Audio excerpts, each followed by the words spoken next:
से प्रदेश के अंदर युवाओं के साथ धोखा हो रहा है, बेरोजगारी है और किस प्रकार आप सभी इस बात के गवाह हैं।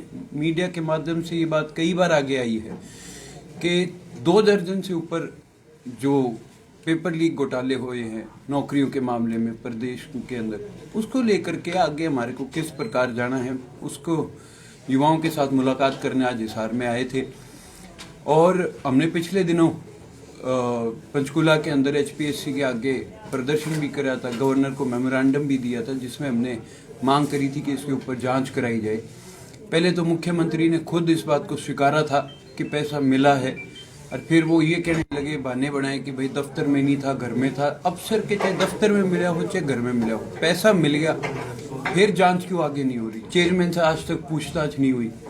कहते हैं कि चेयरमैन ने उस टाइम ये बात कही थी कि भाई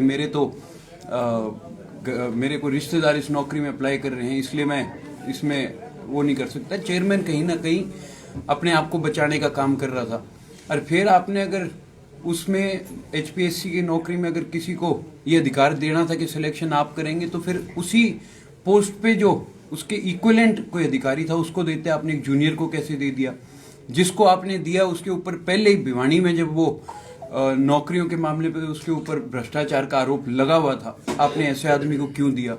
इस प्रकार के कई मुद्दे हैं प्रदेश के अंदर। दूसरा, इन्होंने एक नारा दिया था अंत्योदय का कि भाई आखिरी आदमी को फायदा देंगे। आज इन्होंने हरियाणा प्रदेश के जो डीसी रेट की नौकरियां थी उसको 3 कैटेगरीज में बांटने का काम किया है, ए, बी और सी कैटेगरी। उसमें ए कैटेगरी में तो सोनीपत, गुड़गांवा, पंचकुला, फरीदाबाद ये 4 जिले कर दिए। बी में कुछ और जिले हैं। सी में इन्होंने हमारे को सिरसा, फतेहाबाद, जींद इन जिलों को लाकर के डाल दिया, जिसमें ए कैटेगरी वालों की जो वेतन है वो तो वहां से 21 से 23 हजार तक का है। जो बी कैटेगरी वाले हैं उनका तकरीबन 19,000 है। जो सी कैटेगरी वाले हैं उनका 17,000 है। मैं पूछना चाहता हूँ, ये गरीब मजदूर किसान कमेरे के बच्चे के साथ ये अन्याय क्यों हो रहा है? सी कैटेगरी की ये डीसी रेट की जो नौकरियां हैं वो तो वही अप्लाई करते हैं जिनका अपना घर का रोजगार भी नहीं चल रहा, जो बिल्कुल गरीब घर के बच्चे हैं। अगर आपने ये कैटेगराइजेशन करना है तो एक मेंबर पार्लियामेंट के साथ क्यों नहीं करते आप, जिसको 3 लाख के आसपास तनख्वाह मिलती है? आप एक एमएलए को क्यों नहीं करते? आप एक पुलिस अधिकारियों को क्यों नहीं करते? आप डीसी को क्यों नहीं करते? आप एसडीएम को क्यों नहीं करते, जिनकी तनख्वाह 1-1 लाख से ऊपर है, जिनका गुजारा आराम से चल रहा है, जिनको और सरकारी बहुत फायदे मिलते हैं? उनके साथ ये कैटेगराइजेशन क्यों नहीं है? ये एक बहुत बड़ा मुद्दा है। तो इस प्रकार से जो प्रदेश के बच्चों के साथ, जो नौजवानों के साथ बेरुखी करी जा रही है, उसके लिए आगे हमारे को क्या कदम उठाने हैं, उसके तहत ही मीटिंग भी करी थी और यही बात आज आपसे करना चाहते थे।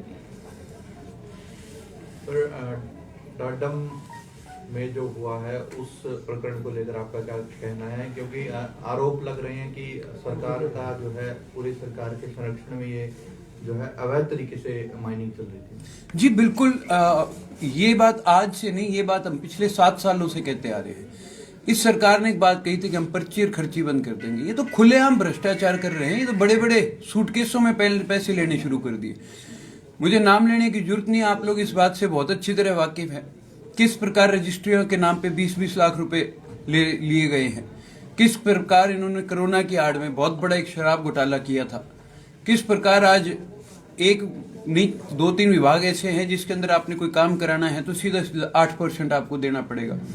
एक वाक्य आपको बताऊंगा, एक मीटिंग हुई थी, ये इस सरकार जो ये 2 साल का अब वर्तमान सरकार का कार्यकाल है उसकी शुरुआत की बात है, जहां पे ठेकेदारों को बुलाया गया था, टेंडर्स के रिगार्डिंग कोई मीटिंग हुई थी। वहां पे एक ठेकेदार ने तो खड़े होकर के ये बात कही थी कि जी जब तक 8% नहीं देते हमारे टेंडर पास नहीं होते। और मुख्यमंत्री को मजबूरन ये बात कहनी पड़ी थी कि ये बात हम कमरे से बाहर जाके करेंगे, आप इसको मीटिंग में ना करो, क्योंकि वो मीटिंग ऑन रिकॉर्ड चल रही थी। इस प्रकार के कई ऐसे भ्रष्टाचार हैं। आप और सारी बात छोड़े, इस जो भी पिछला विधानसभा सत्र गया है इसके अंदर हमने सरकार से कुछ जवाब मांगे थे कि जो सेंटर की तरफ से ग्रांट आई है कोरोना को लेकर के वो कहाँ पे यूटिलाइज हुई, उसका इन्होंने अब तक कोई जवाब नहीं दिया। जो वहां से इक्विपमेंट्स आए थे उसको आपने कौन कौन से हॉस्पिटल में, कौन से जिले में आपने आईसीयू के बेड भेजे, आपने वेंटिलेटर्स भेजे, वो आज तक इन्होंने कोई जवाब नहीं दिया।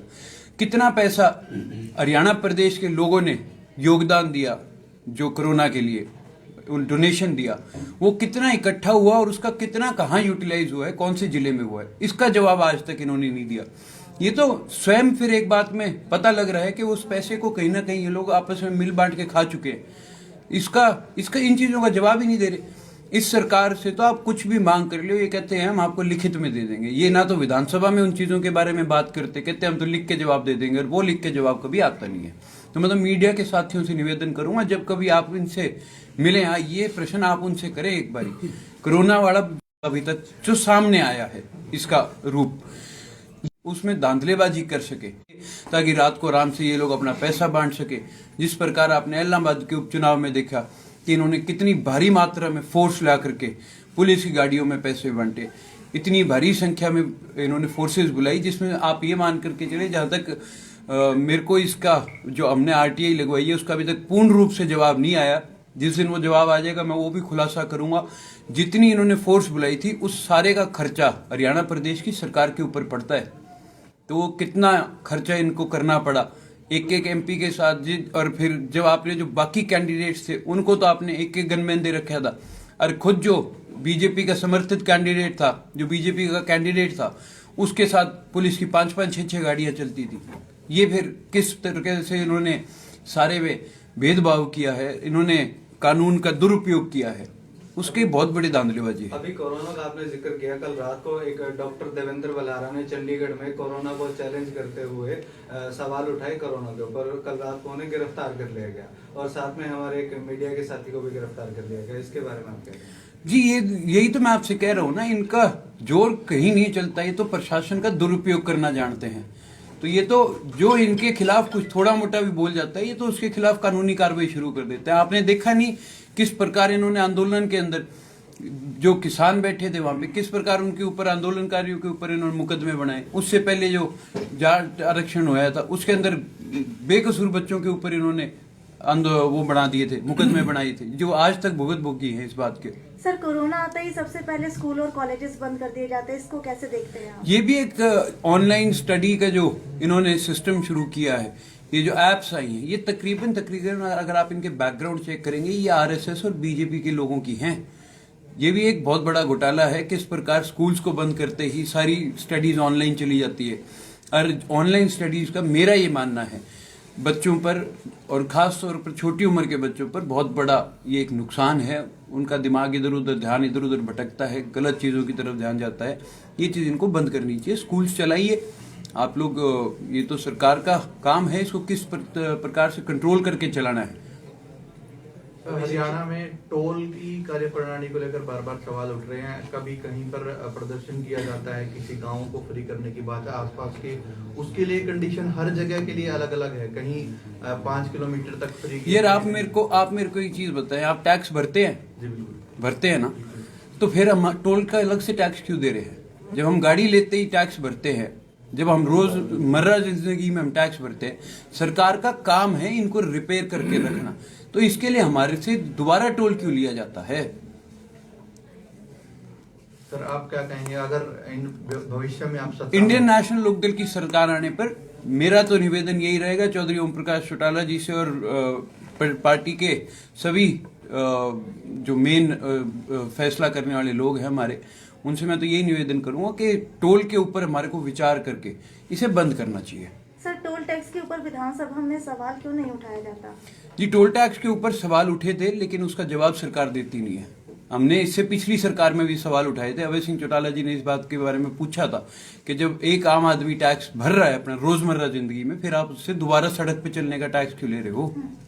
134A के तहत गरीब बच्चों को स्कूलों में एडमिशन मिलने थे, लेकिन उनको दिए नहीं जा रहे। जी, इसके ऊपर भी मेरे पास पिछले दिनों जो मीटिंग हुई थी मेरी गुड़गांव में, उसके अंदर भी मेरे को इस बात की नॉलेज आई थी। हमने इसका सारा डाटा मंगाया है, फिर हम जाकर के गवर्नर से मिलके इस बात की भी जांच की मांग करके आएंगे।